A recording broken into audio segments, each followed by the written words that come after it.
আসসালামু আলাইকুম। বিসমিল্লাহির রহমানির রহিম। আহতদের বিদেশে চিকিৎসার চেষ্টায় সরকার বিনামূল্যে টিকিট দিচ্ছে বিমান। বৈষম্য বিরোধী ছাত্র আন্দোলনে আহতদের বিদেশে চিকিৎসার জন্য চেষ্টা চলছে বলে জানিয়েছেন স্বাস্থ্য মন্ত্রণালয়ের সিনিয়র সচিব এম.এ. আকমল হোসেন আজাদ। তিনি বলেছেন, এই ক্ষেত্রে বিমান বাংলাদেশ এয়ারলাইন্স বিনামূল্যে টিকিট দিচ্ছে। কেউ না দিলেও সরকার ব্যবস্থা করবে। বুধবার 11 সেপ্টেম্বর সচিবালয়ে মন্ত্রণালয়ের সভাকক্ষে এক সংবাদ সম্মেলনে সিনিয়র সচিব কথা বলেন। আকমল হোসেন আজাদ বলেন, আন্দোলনে আহত ছাত্র ভাইদের মধ্যে বিনা চিকিৎসায় মারা গেছেন তেমন কোনো দায়ভার থাকলে জাতির কাছে আমরা পার পাব না। সেজন্য আমরা সমন্বিতভাবে কাজ করছি। আহত ছাত্রদের বিদেশে চিকিৎসার জন্য চেষ্টা করছি। বিমান বাংলাদেশ এয়ারলাইন্স বিনামূল্যে টিকিট দিয়েছে। কেউ না দিলেও আমরা ব্যবস্থা করব।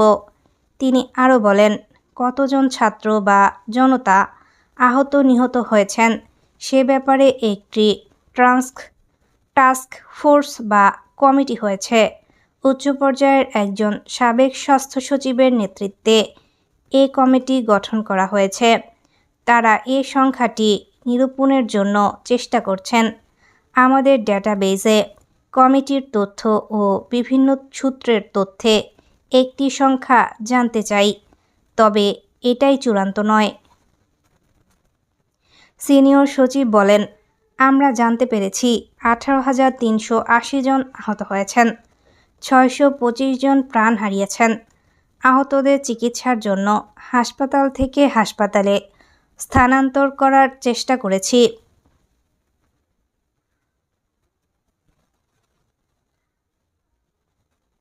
আমাদের সর্বোচ্চ প্রচেষ্টা হলো বিভিন্ন সরকারি হাসপাতালে ডাটা এন্ট্রির মাধ্যমে সেবাদানকারীদের প্রশিক্ষণ দিয়ে ভবিষ্যৎ যে কোনো পরিস্থিতির জন্য প্রস্তুত করা। আমাদের ক্যাপাসিটি বাড়ানোর চেষ্টা করছি। যেটা ভেঙে পড়েছে সেটার কারণ অবহেলা, অন্যায্য দাবি পূরণ করা।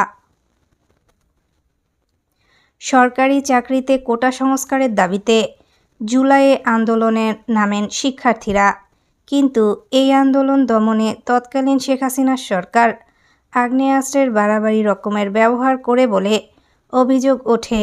জুলাইয়ের মাঝামাঝিতে কয়েকশো ছাত্র জনতার প্রাণ ঝরে। পরে সেই আন্দোলন সরকার পতনের আন্দোলনের রূপ নেয়।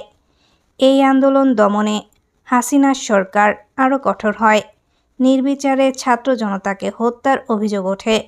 পরে ছাত্র জনতার অভ্যুত্থানে গত 5 আগস্ট ওই সরকারের পতন ঘটে।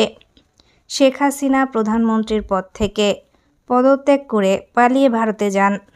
8 আগস্ট দায়িত্ব নেয় নোবেলজয়ী অর্থনীতিবিদ ডক্টর মোহাম্মদ ইউনূস নেতৃত্বাধীন অন্তর্বর্তীকালীন সরকার।